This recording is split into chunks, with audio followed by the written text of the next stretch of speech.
been two big eggs missing last night, the captain and the top goal scorer. Exactly. So now all of a sudden you're thinking, like some of them call themselves Spursy. Okay, does it get to lose it again be very Spursy? Oh, Okay. I'm familiar with that term. Okay. Because when I was there, Lucas, vad är med? Salah eller Son?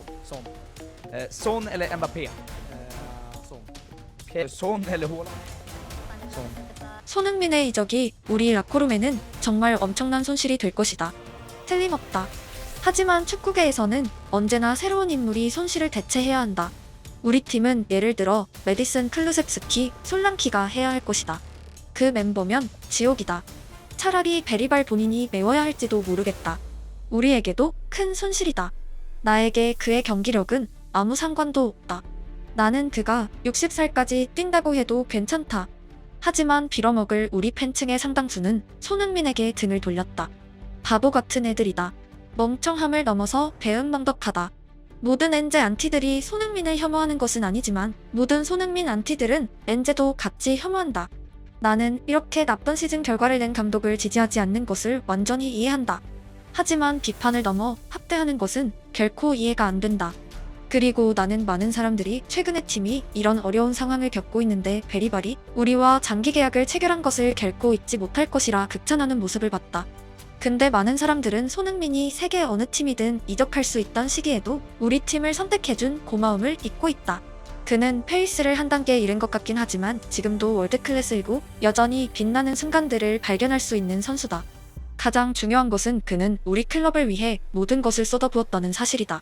솔직히 엔제 감독을 향한 비난은 어느 정도 이해할 수 있지만 손흥민을 미워하고 악의적으로 대하는 것은 도저히 이해를 못하겠다. 그 정도로 불만 가득한 팬들은 나중에 우리가 이길 때도 계속 그대로 이길 바란다. 좋은 말이다. 나는 그 안티들 중 일부는 클럽이 잘 되는 것보다 자기 말이 맞다는 것을 증명하기 위해 우리가 유로파에서 탈락하길 바란다고 확신한다. 손흥민은 부상을 참고 뛰고 있었고 사람들이 진실을 깨달을 때가 됐다고 생각했다. 8강전에서 손흥민이 코너를 향해 절뚝이며 걸어갔을 때부터 내 눈에는 분명 그가 아파 보였다. 솔직히 말해서 손흥민이 그동안 출전하지 않았다면 우리 팀은 강등권 근처에서 빌빌거렸을 것이다.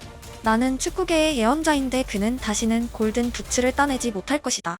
우리 모두는 같은 경기를 시청하고 있다. 손흥민에게 터치라인 윙어는 맞는 옷이 아니다.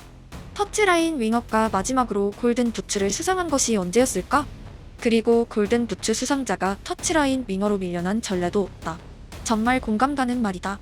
당연히 감독들은 각자가 추구하는 시스템이 있지만 뛰어난 선수들의 장점을 살리기 위해서는 기꺼이 시스템을 조정해야 한다. 지금 우독이랑 메디슨이 페널티 박스 바로 바깥 지역, 바로 손흥민이 주로 활동했던 그 공간을 차지하고 있다. 근데 그들은 손흥민만큼의 공격 포인트나 경기 영향력은 보이지 못하고 있다. 저런 인터뷰 너무 좋다. 손흥민은 특히 토트넘 팬들에게 존경받을 자격이 있고 트위터나 인스타에 주로 서식하는 혐오자들은 제발 X나 먹어라. 재능과 경기력은 일단 제쳐두고 베리발, 그레이, 셉세비, 비카리오, 반더벤, 그리고 킨스키는 모두 태도가 아주 훌륭하고 환상적인 영입 선수들이다. 아직 그들은 결과를 보이진 못했지만 스쿼드의 정신력 측면에서는 미래가 좋아 보인다. 솔랑키, 오도베르, 텔, 라두, 잔소에 대해서는 아직 제대로 평가하기 어렵지만 그들 모두가 손흥민의 리더십을 따를 것으로 보여진다. 로메로, 비수마, 벤탄쿠르, 히샬리송의 인성을 전혀 폄하하려는 의도는 아니고 그들을 좋아하지만 만약 그들이 모두 여름에 팀을 떠난다면 전체적인 팀 분위기와 역학은 아마 실제로 더 개선될 것이다. 더 안정적이고 열심히 노력하는 성향의 선수들로의 변화는 우리에게 분명 좋을 것이다. 솔랑키, 메디슨, 손흥민 모두가 목요일 준결승에 출전하면 좋겠다. 일요일은 완전한 로테이션이 필요하다. 선수의 부상에 대해 엔제가 괜찮다고 할 때마다 실제로는 절대로 괜찮지 않았다. 이번 시즌에만 그런 일이 몇 번이나 일어났는지 이제 셀 수도 없다. 부상 FC의 전설은 끝나지 않았다. 로메로와 반더벤이 돌아오자 다른 모든 선수들이 이탈하기 시작했다. 베리발을 공식적으로 잃은 것은 뼈아팠지만 우린 시즌 내내 그랬고 이겨낼 수 있다. 다행히도 드디어 손흥민이 돌아온다. 유르고르덴과 토트넘을 같이 응원하는 팬으로서 베리발이 롤모델로 손흥민을 대답한 것이 너무 비현실적으로 느껴진다. 베리발은 우리 핸섬FC와 정말 잘 어울리는 선수이다. 베리발의 짧은 인터뷰는 많은 토트넘 팬들에게 라코롬의 풍경을 조금이나마 보여줬고 손흥민은 베리발이 처음 합류했을 때 했던 약속을 지키고 있는 것으로 보여집니다. Without you, Lucas, I mean, they're working really hard every single day. They wanna they want to show how good they are. I think it's just joy to watch both of them working really hard. Just want to listen and just want to learn. I think it's very important at this age because those guys had an amazing bright future. So I'm always trying to help the two of them because they just came here. It's a new club.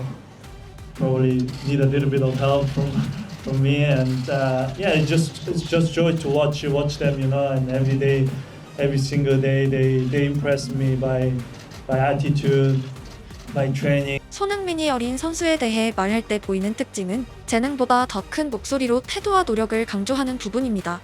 사실 재능이란 영역은 후천적으로 만들어내긴 쉽지 않고 롤모델이 해결할 수 있는 업무도 아닙니다. 결국 재능이 하늘이 준 선물이라면 좋은 축구 선수가 되기 위해 개인이 할 수 있는 숙제는 태도와 노력이라 믿는 것으로 보여지고 있는 아버지와 자신이 만난 과거의 롤모델들이 남긴 흔적입니다. 프로까지 살아남은 선수들이라면 저마다 충분한 재능은 가지고 있지만 결과의 차이는 이후의 스케줄에 의해 완전히 달라지며 축구계의 오랜 논쟁거리이지만 재능과 노력의 시너지가 중요한 것으로 보여집니다. 손흥민의 스피드는 분명 재능이고 훈련한다고 속도가 드라마틱하게 변하진 않습니다. 반면에 그의 양발은 노력의 영역이었고 가장 빠른 속도로 달려가 양발로 타격하는 아이코닉한 득점들이 그의 축구를 가장 잘 담고 있다고 생각합니다. 베리발에게 손흥민이란 롤모델을 만난 것이 그의 축구 인생에서 큰 전환점인 이유는 불과 1년 전까지 그는 유르고르덴의 에이스였기 때문입니다. 축구계에서도 이례적으로 어린 나이인 15살에 프로 계약에 성공했고 성인들과 뛰기 시작했으며 17살에 이미 팀 내 최고의 미드필더가 되어 있었습니다. 그에게 롤모델이 생기기에 충분하지 않은 조건이었고 이는 공교롭게도 반니 스텔로이의 데뷔 시점과 흡사합니다. 반니는 손흥민을 아꼈던 이유에 대해 분명하게 설명한 기억이 있습니다.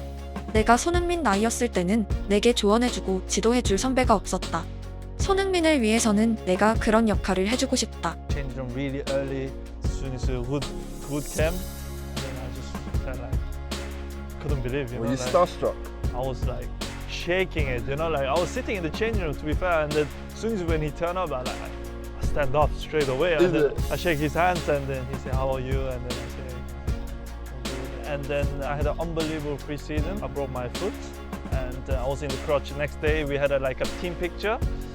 And I was gone with the crutch, and then he came to me and then said, like, "Yeah, we're gonna wait for you." You know, then I started crying, you know, like because it was so much meaningful, you know, the words from world-class player and world star that talked to me like this. And he was like, "If you need anything, come to me and speak to me." And he was so good, like he was like my dad, you know, like, and he was giving so much advice, and he was still has an unbelievable quality. I was learning so much from him. So. 월드클래스이자 세계적인 선수가 전하는 따뜻한 한마디가 어린 선수에게 어떤 의미인지 손흥민은 누구보다 잘 알고 있습니다. 베리발의 입단과 동시에 아시안컵에서 뛰고 있던 손흥민이 문자로 환영했던 일화는 베테랑의 작은 행동이 새내기에겐 거대한 사연이 될 수 있음을 아는 사람만이 닿을 수 있는 영역입니다. 나의 하루에만 집중하는 사람에겐 얼굴도 보지 않은 새내기의 감정을 상상할 여유는 없기 때문입니다. 아시안컵이 끝나고 팀에서 인사를 나눌 수 있었지만 손흥민은 자신의 시간을 투자했고 타인을 향한 감정이란 영역은 보통 일회성이 아니기에 그들의 라커룸에서도 이어졌을 것으로 보여집니다. 베리발에게 손흥민은 다른 포지션의 선수이지만 어떤 일상을 보내야 성장할 수 있다는 측면에선 교과서 같은 존재입니다. 누구나 할 수 있는 말도 득점왕의 입을 통해 들으면 진리이기 때문입니다. 자신이 성장한 과정과 이유를 그대로 설파하기만 해도 어린 선수들에겐 훌륭한 교육 자료이고 결과가 증명되어 있기에 의심할 필요도 없는 단순한 프로세스입니다. 정확히 반니가 손흥민에게 했던 조언들을 다른 함부르크 공격수가 했다면 어린 선수 입장에선 납득의 정도가 달랐을 것입니다. PL 득점왕이자 레알의 폭격기가 하는 조언은 그냥 무조건 따르면 됩니다. 결국 반니가 언젠가 했던 한마디가 그가 은퇴하고 감독이 된 이후에도 필드에서 다른 누군가에게 전해질 수 있는 것이 축구이고 우리는 그러한 것들을 유산이라고 부릅니다. 손흥민은 과거로부터 받은 유산을 미래에 남기고 있고 앞으로도 계속될 이야기입니다. 베리발의 데뷔골은 결국 VAR로 취소되었지만 가까이 있는 선수들이 아니라 손흥민에게 가장 먼저 달려간 장면은 인상 깊었습니다. 휘슬이 울리기 직전에 반니 감독과 인사를 나누던 손흥민의 모습이 스쳐 지나가기도 했습니다. 그의 현역을 통틀어 휘슬 직전에 상대 감독과 인사하는 모습은 그때가 처음이었습니다. 누군가에게 축구는 전쟁이지만 그 속에는 분명 사람 사는 이야기가 있습니다. 문자 한 통이나 조언과 격려, 그리고 감사와 보답이란 우리들의 이야기와 같습니다. 손흥민의 남은 스토리에도 훈훈함이 가득하길 응원하고 베리발이 물려받은 유산을 지금 TV로 지켜보는 초등학생이 다 자랐을 무렵에 차곡차곡 물려주길 바랍니다. 그 어린 선수가 자신의 롤모델은 캡틴 베리발이란 대답을 하는 순간 세계의 어딘가에서는 오늘 제가 반니의 이름을 말했듯 캡틴 손흥민을 추억하고 있을 것입니다. 마지막으로 시즌 아웃된 베리발과 회복 중에 있는 손흥민 모두에게 시즌의 마지막 선물이 될지도 모르는 준결승이 다가오고 있고 잉글랜드는 이미 뜨겁습니다. And two big eggs missing last night, the captain Yeah. and top goal scorer. Exactly. So now all of a sudden you're thinking, like Bodo Glimt. So Spurs might have to be patient, ride their luck at times, but I still expect in this position, even though Bodo Glimt's tougher opponent away from home, Spurs to get the job done. They should do. They should do. Well, even as Ange said there, everyone was talking about, oh my God, Frankfurt away from home, and Spurs got the job done, got past them. So there's no, and I agree with what Dean Saunders I think was saying in the audio clip we heard there, that the Premier League's stronger than any other league. Like from top to bottom, it's stronger than any other league, and the proof's in the pudding because you've got teams like Manchester United and Spurs who, by their own standards, are having an awful Premier League season. But yeah, we're seeing Bilbao, Man United go to Bilbao and smash them 3. I know it was 10 men, Well, smash them 3-0. Best defensive record in La Liga. That's my point. So the Premier League is just so much stronger from top to bottom than any other league around the world. Don't matter how well they're doing in their own domestic league. But yeah, I think Spurs will get past Bodo Glimt away. It's all about that first goal, right? I know we say it's maybe a bit of a cliche in football, but that first goal, if Spurs concede it in the first 15, here we go. If Game they on. score it, it's game over, right? I think so, because that will just, if they score early, Spurs over there, if quietens the crowd, it's game on. Yeah. Fans get up, the players get up. Let me ask you, you know the term Spursy, right? If Spurs were to lose it, again, be very Spursy. Okay? I'm familiar with that term. Okay. Because when I was there, we managed to pick up a trophy. So I am more familiar with that term. Right, okay. And that was the last time the trophy was picked up. But the term Spursy, right, we're all familiar with it. It's like, well, it's not really tongue-in-cheek, but it's going to annoy Spurs fans. Yeah. Do the Yeah, players... but some of them call themselves Spursy. Okay, does it get to the players something like that? Like, if you're a player of Spurs and you're on the pitch and you concede first, will you be thinking, oh, here we go again? Yeah, but that's not just Spurs though. That's just football in general. Okay. The amount of times you play a two-legged game and then when you go 2-0 up, everything's rosy, you think, oh, this is nice. The moment the opponents score, everybody in your pitch goes, okay. And then you go into retreat mode. I don't know. Tottenham's game at the weekend, Rest everyone. every single player rested. Yeah, not everyone, but there's anyone that's carrying even a slight knock,